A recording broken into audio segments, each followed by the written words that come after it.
Искаме да поканим гостите и жителите на Казанлък на нашето представление "Зехта, Радке, Зехта" – комедия от Сава Доброплодни. На 3 октомври от 19 часа в салона на читалище Искра. През тези 60 минути ви очаква много добро настроение. Режисьор на спектакълът е Петър Петров, като това е и неговият режисьорски дебют.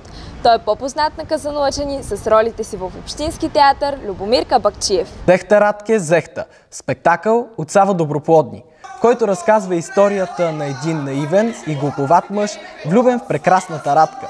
Около него се въртят ласкателни сватовници, които го уверяват, че Радка също го обича, но тя въобще не подозира за неговата любов. Спектакълът представя колкото комични, толкова и абсурдни ситуации. Този наивен и глуповат мъж се казва Михал Мишкоет, една от емблематичните роли на Георги Парцалев, която имам честта да играя в този спектакъл. Аз играя ролята на Радка, един ключов персонаж, около който се върти почти цялото действие на пиесата, въпреки че тя не подозира нищо.